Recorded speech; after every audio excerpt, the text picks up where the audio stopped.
Mr. King Cthulu! Mr. Incognito's in trouble! Help! Blue Eagle, stand back! One. Oh no, he's missing!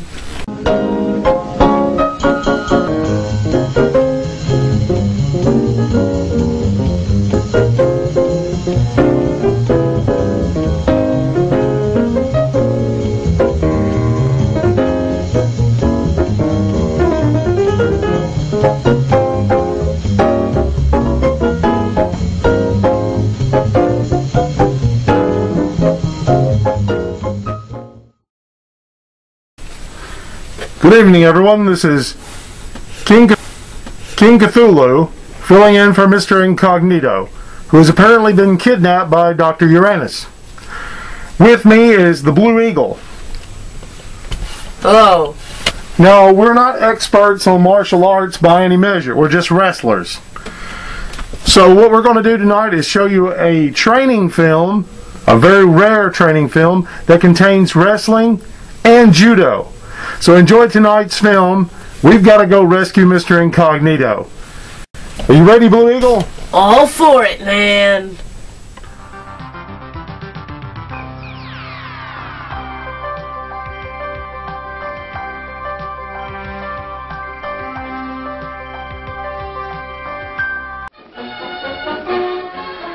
During World War II, there was great emphasis placed upon training, and many of the nation's finest boxers and wrestlers were enlisted to instruct recruits in the manly art of self-defense. For many years, police officers have been using this science in their everyday work, with the limitation of being required to apply only that degree of force necessary to subdue and restrain a suspect or risk the accusation of so-called police brutality.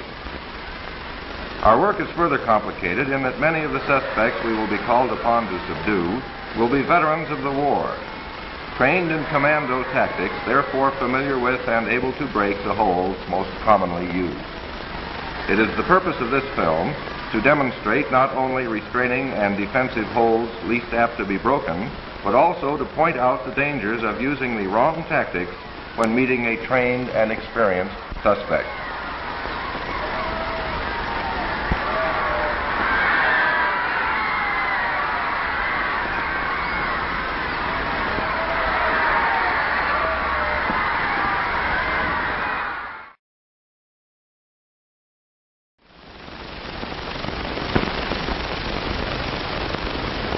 Certain parts of a man's anatomy are extremely vulnerable to attack. These include the larynx or Adam's apple, the elbow, groin, and the knee. This holds true regardless of the man's size or degree of physical development.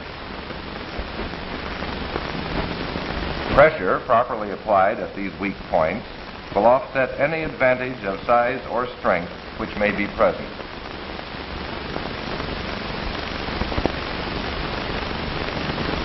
A knowledge of these leverage principles is vital as the first fundamental of training in self-defense.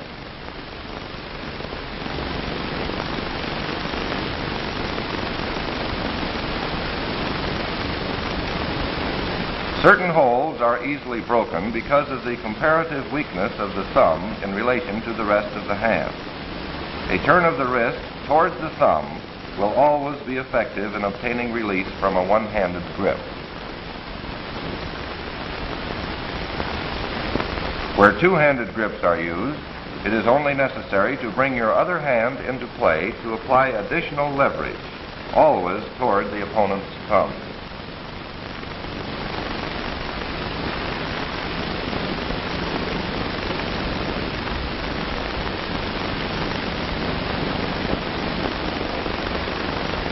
A throttle hold may be broken by an upward thrust of your arm held in the shape of a V or wedge. This may be followed through with a knee to the groin if necessary.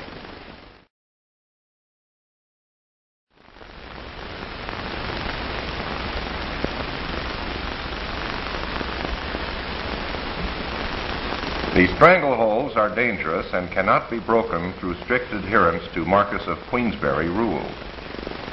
The officer is justified in using these tactics where the suspect is the aggressor and has the advantage of a surprise attack.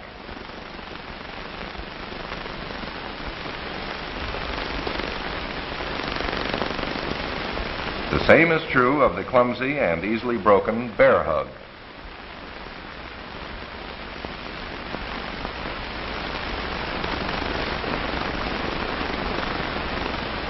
If the officer's arms are pinioned, he may use his knuckles to good advantage in breaking the hold.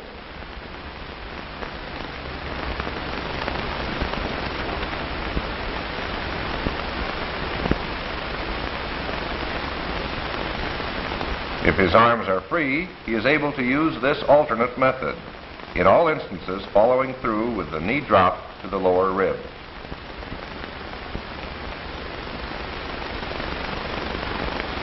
Two methods of defense against swinging fists are shown and are equally effective.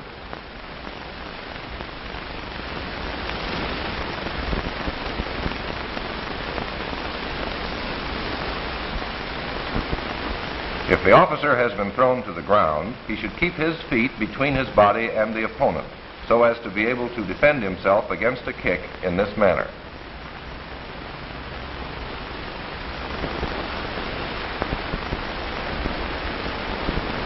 If the suspect is on his back and kicking, the officer should concentrate on grabbing one foot while keeping out of the way of the other. Then cross the opponent's legs. By dropping the knee on the suspect's ankle, he can be easily brought under control.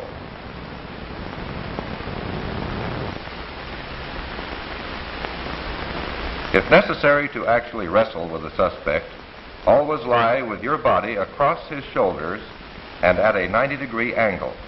Your weight plus the leverage of your body will prevent the suspect from turning under you, and your high position deprives him of the full use of his arms, allowing you to apply an arm-breaking hold. If the officer is on the bottom, his first move should be to get both hands free and together for additional leverage and twisting away from the hold.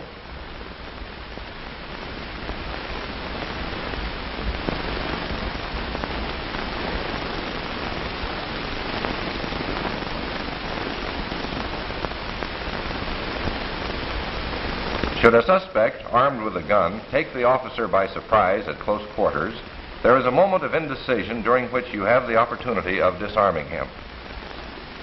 You have the advantage of selecting the exact instant in which to make your move.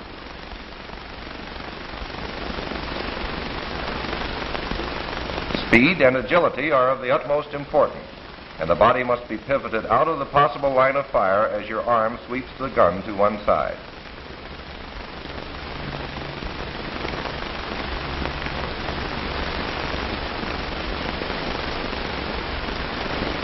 Do not telegraph your intention by any movement of your eyes or change of expression.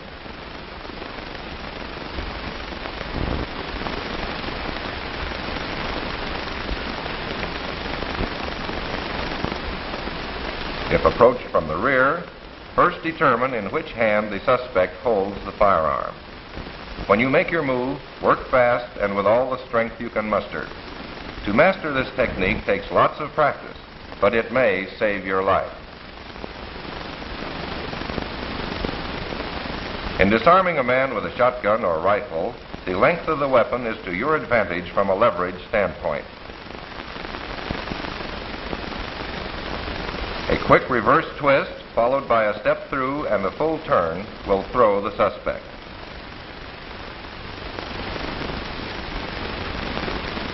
When attacked from the rear, you must first determine how the weapon is held to decide which way to turn. There are three chief methods of attack with a knife: the underhand, overhand, and center thrust. In the first two, the officer takes advantage of the suspect's forward momentum in making the throw.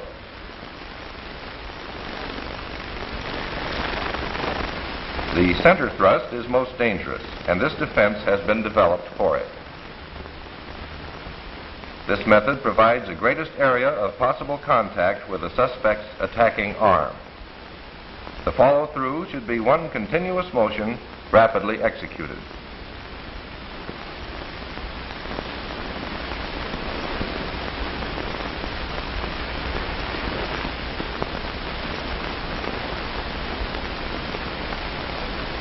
For years, police officers have been using holds which are not only easily broken but dangerous to apply.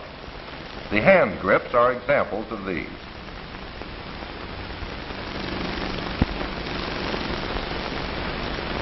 A smart opponent knows that his free hand may be used to break any hold of this type. The advantage lies with the officer only when he can apply two hands against one.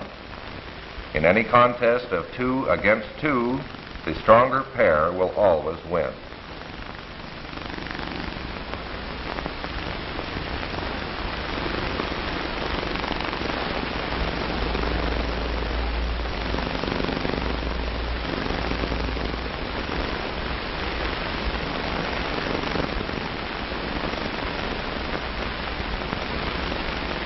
The straight arm and the wrist come-alongs are easily broken, and great is the fall of the officer who relies too confidently on such restraining methods.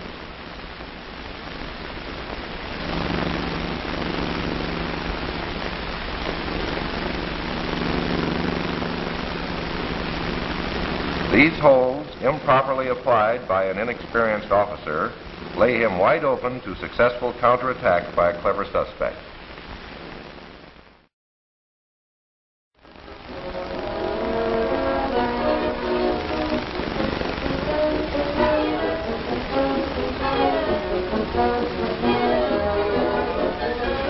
Here, a class of recruit officers learns the various holds and restraining methods outlined in this film. After the instructor's demonstration, each student practices the technique upon his teammate. As in any other phase of police work, practice makes perfect, and these officers will recall and use the fundamentals of self-defense and disarmament continually during their tours of duty in the field.